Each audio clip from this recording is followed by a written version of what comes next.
Everyone, welcome back to SG Canvas to a new video. তো আমি Subhajit Ghosh BPSC TRE 2.0 তে select হয়েছি। তো তোমাদের জন্য আরও একটা ইনফরমেটিভ ভিডিও নিয়ে চলে এলাম। আজকের ভিডিও আমি আপলোড করেই দিয়েছি মেইন যে ভিডিও, আর এখন আবার আরেকটা ভিডিও বানাচ্ছি। তার কারণ হচ্ছে খুবই ইম্পর্টেন্ট একটা ইনফরমেশন শেয়ার করার আছে, সেটা হচ্ছে বিপিএসসি টিআরই 3.0 রিলেটেড। আচ্ছা, বিপিএসসি টিআরই 3.0 এর 15th অ্যান্ড 16th মার্চে যে এক্সাম হবে, তার অ্যাডমিট কার্ড তোমরা যারা যারা অ্যাপ্লাই করেছো তার অ্যাডমিট কার্ড তোমরা 7th মার্চ থেকে দেখতে পাবে। আচ্ছা, সেইখানে অ্যাডমিট কার্ডে কয়েকটা জিনিস রয়েছে যেটা বলা খুবই জরুরি। সেটা হচ্ছে অ্যাডমিট কার্ডে তোমরা কিন্তু সেন্টার নেম পাবে না, মানে কোন জায়গায় তোমার সেন্টার পড়ছে, কোন স্কুলে বা কোন কলেজে তোমার সেন্টার পড়ছে সেটা তোমরা দেখতে পাবে না। আচ্ছা, তাহলে কি দেখতে পাবে? সিটি নেম, মানে যার পাটনায় পড়েছে সে পাটনা লেখা দেখতে পারবে, যার ভাগলপুর পড়েছে সে ভাগলপুর লেখা দেখতে পাবে।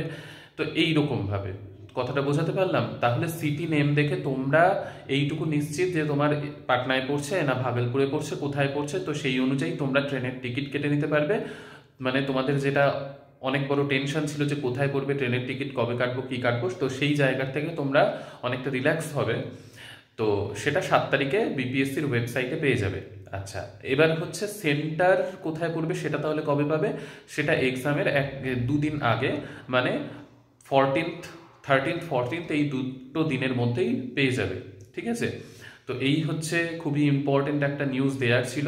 আর তার সাথে আরেকটা ব্যাপার, সেটা হচ্ছে বিপিএসসির ফর্ম ফিল আপের সময় যদি কোনো রকমের কোনো মিস্টেক করে থাকো, সেটাও কারেকশন করার সুযোগ দেয়া হচ্ছে।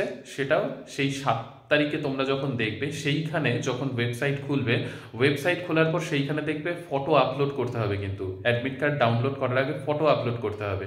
সেই ফটো আপলোড করার মুহূর্তে তোমার যদি যা ইনফরমেশন দিয়ে রেখেছো বিপিএসসির ফর্ম ফিল আপ করার সময়, সেইখানে যদি কোনো রকমের কোনো মিস্টেক হয়ে থাকে, নাম, ফাদার্স নেম, মাদার্স নেম, এরকম কোনো রকমের কোনো যদি মিস্টেক হয়ে থাকে, সেগুলো সেই মুহূর্তে অবশ্যই কারেকশন করে নিও। তার কারণ তারপরে আর কোনো কারেকশনের অপশন দেয়া হবে না। তো খুব সাবধানে অ্যাডমিট কার্ড ডাউনলোড করো, সেইখানে একটা ফটো আপলোড করতে হবে। তো আশা করি ভিডিওটা কাজে লাগবে। আমাদের সময়ও এটাই প্রসেস হয়েছিল, এইবারও সেটাই প্রসেস হচ্ছে। তো এটা জানানো দরকার ছিল, তো তার জন্য ভিডিওটা করলাম। তো ঠিক আছে, ভালো লাগলে অবশ্যই একটা লাইক করে দিও, শেয়ার করে দিও, সাবস্ক্রাইব করে দিও। নেক্সট ভিডিওতে দেখা হচ্ছে তোমাদের সাথে। বাই।